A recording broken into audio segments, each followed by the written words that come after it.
يا ربي بالمصطفى بلغ مقاصدنا واغفر لنا ما مضى يا واسع الكرم يا ربي بالمصطفى بلغ مقاصدنا واغفر لنا يا واسع الكرم يا الله يا جواد جد لنا بالمراد بالولي كتب الإرشاد الحبيب عبد الله بن علوي الحداد يا ربي بالمصطفى بلغ مقاصدنا واغفر لنا ما مضى يا واسع الكرم يا الله يا ربنا اسنجنا من سار ناس بالولي كتب الأنفاس الحبيب علي بن أبو بكر الحبيب عمر بن عبد الرحمن العطاس يا ربي بالمصطفى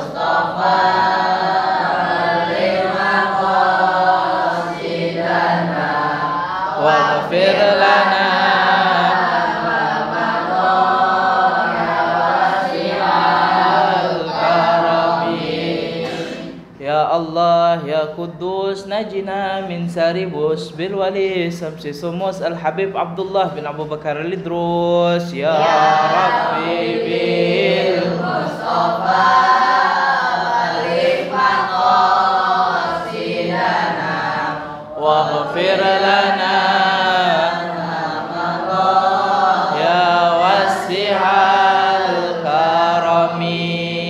حنان يا منان جد لنا بالغفران بالولي كتب الإرفان الحبيب علي بن أبو بكر شكران يا ربي بالمصطفى بلغ مقاصدنا واغفر لنا ما مضى يا واسع الكرم اللهم صل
إلى حضرة النبي المصطفى رسول الله صلى الله عليه وسلم وإلى ضوء هذا الزمان وأعوانه وسائر أولياء الله رضي الله تعالى عنهم خصوصا سيدنا الشيخ عبد القادر الجيلاني والإمام فاكر مقدم محمد بن علي بعلوي أن الله يتغشاهم برحمة والمغفرة شيء لهم الفاتحة A'udzubillahi minasyaitonirrajim. Bismillahirrahmanirrahim.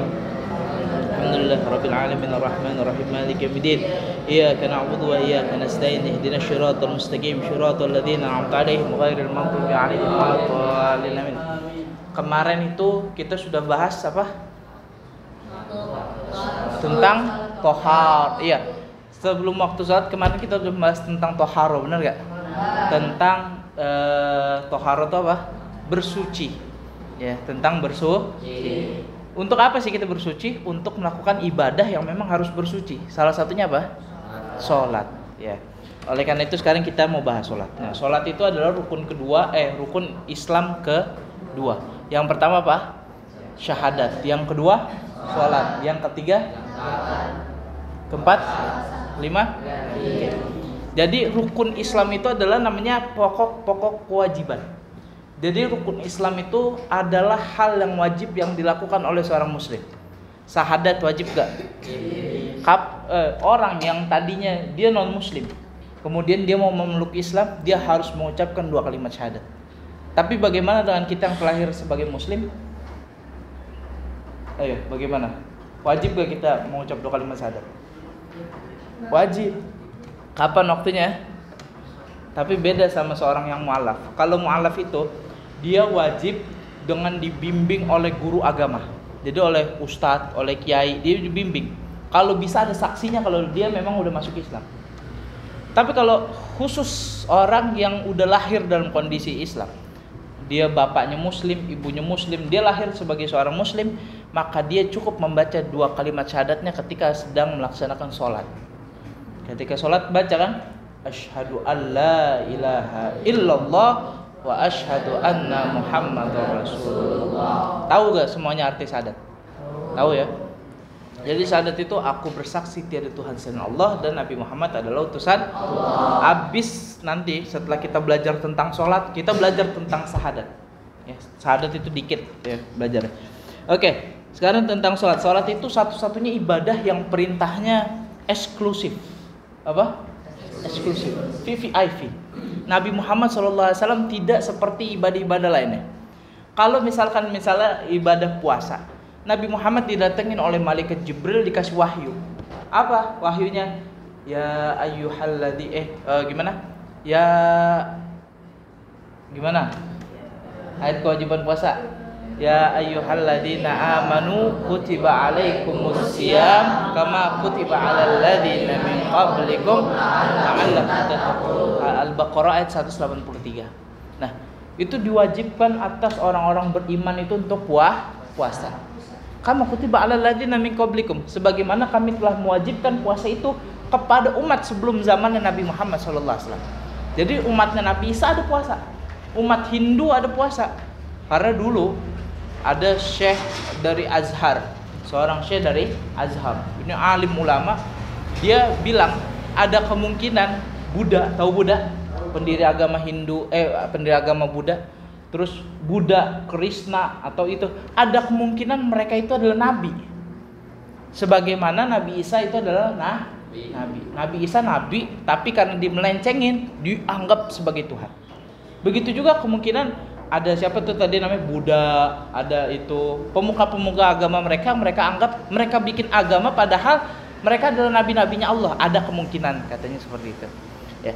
Nah, jadi zaman dulu itu udah ada puasa juga. Zaman Buddha ada puasa. Sekarang di Buddha itu ada puasa. Bahkan di entah Buddha atau Hindu karena anak juga kurang mempelajari ada namanya ibadah nyepi. Tahu nyepi? Dia 24 jam puasa. Kita untung puasanya cuman berapa 18 jam, kurang 18 jam mungkin ya, 13, oke. Anak nggak ngitung lah tuh. Tapi kalau dia itu nyepi, cuman enaknya dia emang cuman sehari doang, gitu, sehari. Nggak boleh keluar rumah, nggak boleh kemana-mana. Ya kalau salah koreksi, karena juga soalnya bukan orang Hindu, jadi nggak tahu. Nah, tapi kalau di Islam 29 sampai 30 hari puasanya. Nah, jadi puasa itu udah diwajibkan dari sebelum zamannya umat Nabi Muhammad SAW. Gimana perintah puasa itu turun? Ya turun, dikasih sama Allah. Tapi beda dengan sholat. Kalau sholat waktu itu keadaannya Nabi Muhammad SAW sedang sedih-sedihnya, sedang dalam keadaan sedih. Kenapa? Ditinggal 2 orang yang paling Nabi Muhammad kasihi. Ditinggal 2 orang yang paling Nabi Muhammad sayangi. Siapa itu? Pamannya Abu Thalib dan juga istrinya Khadijah. Ditinggal Rasulullah. Ditinggal kemana? Bukan ditinggal pergi, bukan nyari suami baru, tapi ditinggal meninggal dunia. Sedih mendalam yang dirasakan oleh Nabi Muhammad SAW. Sampai apa? Allah menghibur Nabi Muhammad. Kalau Nabi Muhammad hiburnya nggak gemen-gemen, diberangkatin ke langit. Bukan diberangkatin ke Jerman, bukan diberangkatin ke Paris, enggak, tapi diberangkatin ke langit. Naik apa Nabi Muhammad SAW ke langit? Namanya buraq. Buraq itu bahasa Arab, artinya barkun. Barkun itu kilat. Yakadul barku yakhtafu absarahu. Jadi kuda, kita wallahu alam lah bentuknya seperti apa. Tapi mungkin kuda punya sayap gitu ya. Kita nggak bisa bayangkan. Ini buraq ketika pengen ditunggangi oleh Rasulullah SAW, buraq ini goyang-goyang. Buraqnya nggak bisa diem karena dia saking cepatnya. Ya kan, kalau udah saking cepatnya gerak mulu gitu kan. Tapi apa? Akhirnya diomelin nih buraq sama malaikat Jibril. Engkau nggak sadar, engkau akan dinaikin oleh makhluk yang paling mulia, yang paling dicintai oleh Allah Subhanahu Wa Taala. Akhirnya buraq yang tadinya bergerak-gerak mulu, dia diam total. Dinaikin oleh Nabi Muhammad Sallallahu Alaihi Wasallam. Berangkatlah Nabi Muhammad Sallallahu Alaihi Wasallam dari mana? Masjidil Haram ke Masjidil Aqsa. Dari Masjidil Aqsa naik lagi ke Sidratul Muntaha. Jangan salah arti, jangan dikatakan Sidratul Muntaha itu alamat Tuhan ya. Karena Tuhan itu nggak punya alamat. Kalau ada orang bilang alamat Tuhan itu ada di langit, itu alamat palsu namanya. Alamat apa? Palsu. Mau nyari Tuhan ke langit sampai kemanapun kagak bakal ketemu. Jadi Allah tuh punya alamat apa enggak? Allah nggak butuh tempat, Allah itu bukan makhluk ya. Tapi bagaimana dengan Sidratul Muntaha? Itu dalam semua hadis tidak ada yang menjelaskan satupun itu adalah tempat Tuhan. Tapi dikatakan itu adalah tempat Nabi Muhammad SAW bertemu dengan Allah Subhanahu Wa Taala, sebagaimana Nabi Musa dulu pernah bertemu dengan Allah di Gunung Tursina. Nabi Musa dulu pernah ketemu sama Allah di Gunung Tursina. Ya, tapi apa? Nabi Muhammad ketemu sama Allah di Sidratul Muntaha. Tapi Allah tidak butuh jadi jangan salah tangkap. Nanti dibilang Sidratul Muntaha itu rumahnya Allah. Lah, kalau rumahnya Allah, anda pengen main, pengen sowan. Karena apa? Ya pengen kita ketemu Rob kita, ketemu Tuhan. Tapi ingat, Allah itu bukan makhluk, jangan dianggap sepele. Allah itu tidak bertempat. Ya, mukhalafatul lil hawadits. Allah beda dengan setiap makhluknya. Kalau makhluk butuh tempat, Allah tidak butuh. Pernah dengar salat ini enggak? Lamma rutaqa. Pernah dengar? Baital Makmur. Itu lam irtaqa. Sebelum Nabi Muhammad SAW dinaikkan ke Mi'raj, ke Sidratul Muntaha, Baitul Makmur di Masjid Palestina itu, Baitul Makmur. Shalla imam. Pernah dengar ya? Beliau itu jadi imam. Jadi imam siapa? Jadi imam oleh nabi-nabi sebelumnya. Nabi Ibrahim hadir, Nabi Musa hadir, Nabi siapa lagi? Semua nabi-nabi, Nabi Adam hadir, Nabi Ismail hadir, Nabi Daniel hadir. Hadir nabi-nabi, dan siapa yang menjadi imam? Nabi Muhammad SAW. Ini menandakan adalah semua syariat nabi-nabi sebelumnya, syariatnya Nabi Musa, ajarannya Nabi Musa, ajaran Nabi Ibrahim, semuanya tergantikan oleh ajarannya Nabi Muhammad SAW. Semuanya ngikut sholat sama Nabi Muhammad. Ya, ini kisah singkat Isra wal Mi'raj. Ya, nanti insya Allah kedepannya baru kita jelaskan tentang sholatnya. Ini perintah sholat begitu luar biasa. Sampai naiklah Nabi Muhammad SAW ke Sidratul Muntaha. Lewat langit pertama ketemu Nabi ini, ketemu Nabi itu. Langit kedua ketemu Nabi ini, ketemu Nabi itu. Begitu terus sampai langit ketujuh. Banyak peristiwa-peristiwa yang Nabi Muhammad alami. Melihat ada orang yang lidahnya selalu dipotong, lidahnya digantung, ada orang macam-macam kondisinya yang Nabi Muhammad lihat. Akhirnya apa? Singkat cerita, Nabi Muhammad sampai ke Sidratul Muntaha. Nabi Muhammad itu ditemenin oleh 3 makhluk. Apa aja tadi? Buraq, malaikat Jibril, sama Nabi Muhammad sendiri. Tapi apa? Begitu naik Sidratul Muntaha, itu ruang VVIP nggak boleh ada yang masuk. Ya, kalau kita mau ketemu presiden kan ada ruang VVIP, benar nggak? Nggak boleh ada masuk kecuali presiden dan tamunya. Ya. Nah ini sampai malaikat Jibril pun yang dijuluki malaikat muqarrabin, malaikat yang dekat kepada Allah Subhanahu wa taala, tidak diizinkan masuk. Apa kata malaikat Jibril? Wahai Muhammad, kamu masuk ke Sidratul Muntaha sendiri. Saya nggak bisa temenin. Karena kenapa? Kalau saya masuk ke Sidratul Muntaha sedikit, saya sudah terbakar oleh cahayanya Sidratul Muntaha, cahayanya Allah Subhanahu wa taala. Malaikat Jibril nggak berani, kepanasan. Tapi Nabi Muhammad SAW yang dimuliakan oleh Allah Subhanahu wa taala bisa masuk ke Sidratul Muntaha. Dulu Nabi Musa itu juga pernah ketemu sama Allah. Ada kisahnya di Al-Qur'an. Di mana itu? Di Gunung Tursina. Nabi Musa alaihissalam melihat ada api. Begitu ngelihat ada api, naik Nabi Musa alaihissalam ke Gunung Tursina. Begitu sampai ke Gunung Tursina, diwahyukan, dikatakan kepada Nabi Musa, lepas sendalmu, sungguh ini adalah tempat yang suci. Tempat ketemu sama Allah disucikan. Akhirnya apa? Nabi Musa alaihissalam lepas sendal, nggak berani nginjek Gunung Tursina pakai sendal. Karena apa? Itu tempat ketemu sama Allah. Kita nih mau ketemu presiden, tempatnya bersih pakai karpet. Kita harus pakai sopannya lepas sendal. Tapi kalau ke Alpa jangan lepas sendal. Alpa sendal dipakai. Ya. Nah, itu tadi kalau Nabi Musa alaihissalam ke Gunung Tursina ketemu sama Allah lepas sendal. Nah ini Nabi Muhammad SAW ingat, oh iya dulu Nabi Musa mau ketemu Allah di dunia ketemunya itu harus lepas sendal. Akhirnya apa? Itu Nabi Muhammad SAW sebelum masuk ke Sidratul Muntaha, tempat bertemunya dengan Allah Subhanahu wa taala, Nabi Muhammad SAW lepas sendalnya. Dia lepas sendal. Lalu apa? Tiba-tiba ada suara tanpa sosok. Hatif. Dia suaranya bilang begini, wahai Muhammad, pakailah sendalmu agar apa? Muliakanlah ini Sidratul Muntaha ini biar mereka senang karena diinjek-injek oleh sendalmu. Bayangin tuh.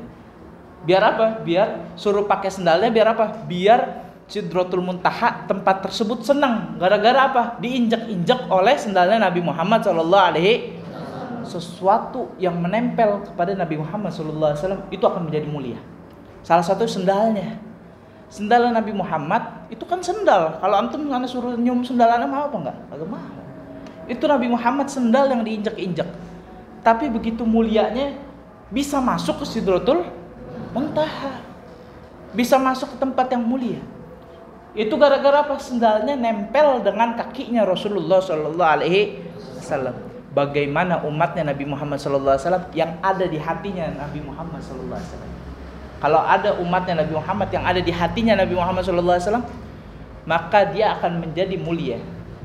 Ya, sendal aja bisa masuk. Malaikat Jibril bisa masuk apa enggak? Malaikat Jibril nggak bisa masuk, tapi sendalnya Nabi Muhammad masuk ke dalam. Kok bisa begitu? Karena apa? Dia menempel dengan Nabi Muhammad SAW.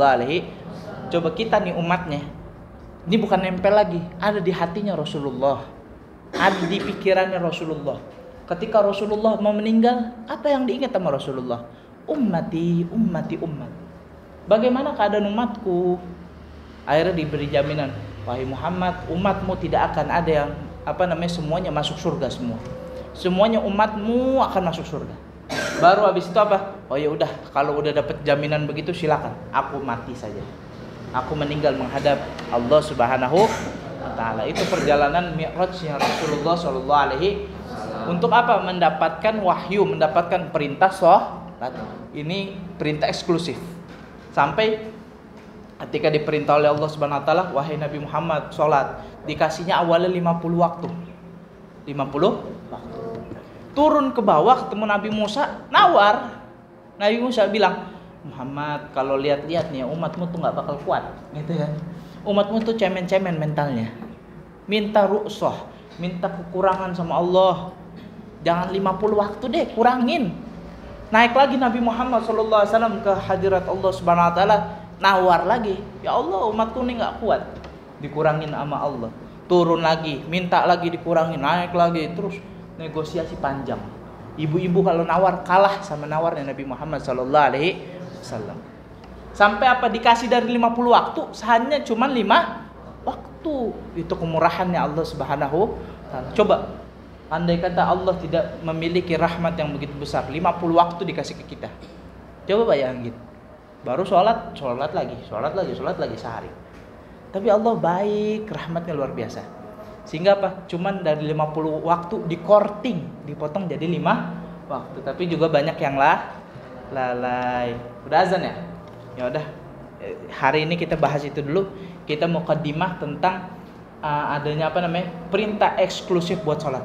Makanya sebandel apapun kita, semaksiat apapun kita, sekotor apapun kita, justru harus sholat. Karena apa? Dengan sholatlah yang bikin kita menjadi benar.